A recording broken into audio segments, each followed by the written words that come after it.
Perfectly চুরিও করতে হবে perfectly, মুশকিল। চুরিও কিন্তু এক ধরনের মুন্সিয়ানা, যারা আমাদের মালিক আফসারি ভাই, উনি যখন সিনেমা বানাতে চেন্নাই গিয়া দেখে আসতো, ওনারা দেখে আসতো চেন্নাইতে সিনেমা, আইসা বাংলাদেশে ধুমধাম। মানে আমরা তো পাগল, মালিক আফসারি সালা এমনি মেজার মানে সাপ ভূত, মালিক আফসারি মানে দাঙ্গা ফেসাদ। পরে মালিক আফসারি বলছে আরে আমি কি জানতাম এগুলো আইসে করবো টেকনোলজির ভবিষ্যতে। যাই হোক, এটা আমাদের রবীন্দ্রনাথের ক্ষেত্র আছে, অনুসরণ বলে এটাকে। ওই যে কবিগুরু করলে সমস্যা নেই, আমি করলে চুরি হয়ে যাবে আর কি। এনিওয়েজ, অনেক কথা বললাম। আপনাদের কাছে আমি কোনো সহযোগিতা চাইবো না, আমি চাইবো আপনাদের দায়িত্ববোধ। সব ইয়াং জার্নালিস্ট এখানে আছেন, একটু মজা করে কথা বললাম। একটা বকতেছিলাম, কারা বকছিলাম তারা আসবে তোমার তো ওই দিবাকর ওই দিন বকছে কোথায় তোমার এই মানিক মেভিনিউতে ইন্টারভিউ, তার তোমার ইন্টারভিউ পত্রিকা ভঙ্গচঙ্ক, মানে তোমার পত্রিকা নিউজ নামাজো, তোমরা পত্রিকার ক্ষমতা নেই, টিভির ক্ষমতা, তোমার নিউজ মানুষের নামে দেয়। এত বড় গুন্ডামি, দেশ স্বাধীন হয়েছে 24 সালে, বলো এই সময় সে নিউজ নামবে কেন? তাও চ্যানেল 24-এর মতো চ্যানেল থেকে নিউজ নামানো হয়েছে। মানে গুন্ডামি কিন্তু আছে। এই গুন্ডারা কোথায় ছিল ওদিন? এই গুন্ডামি হাসিনা থাকতেই পারতো না দেশে। এই গুন্ডাগুলো কোথা থেকে আসলো?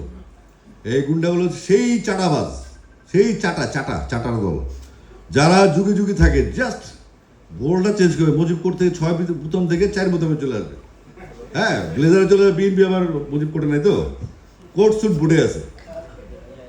তো আমি আর যে কি লাইভ পালে দেখবেন, ওই যে পিটিভি যেন এটা নেক্সট আছে, হ্যাঁ সবাই পালে দেখেন ভিডিওটা। এটা বিএনপি সরকার আসার আগে একটা ভিডিও দেওয়া আছে, অনেক ভবিষ্যৎ নিয়ে বসছিলাম। এই ছাত্রদল যুবদল এর কেউ থাকবে না। ওই আমরা ছাত্রলীগ যুবলীগও দেখছি, যারা দেশকে ভালোবাসে, দলকে রিয়েলি ভালোবাসে, তাদের আস্তে করে সেট করে দেন, দেখে যে হ্যাঁ পরে আসেন। তারা কারা?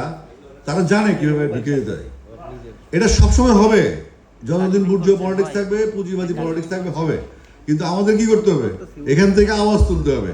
কারণ এই যে ক্যামেরাগুলি অন আছে, এই যে শ্রোতারা যারা শুনতেছে, আমি নিশ্চিত থেকে আমার কথা বলতে ভালো লাগতেছে, ভালো না লাগলে মাফ করে দিও। কিন্তু ছাড়বো না আমরা মিনিমাম ছাড় দিব না। এই ঝামেলা করার জন্য আমার জন্ম হয়েছে বাংলাদেশে, ঝামেলার জ্ঞানও ছয়টা আমার।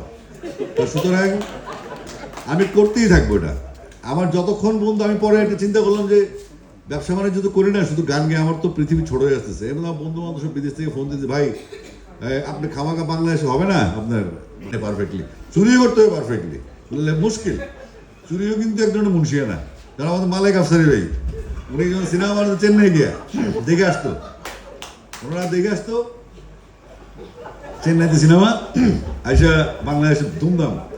মানে আমরা তো পাগল, মালিক আফসারি সালা এমনি মেজার মানে সাপ ভূত, মালিক আফসারি মানে দাঙ্গা ফেসাদ। পরে মালিক আফসারি বলছে আরে আমি কি জানতাম এগুলো আইসে করবো টেকনোলজির ভবিষ্যতে।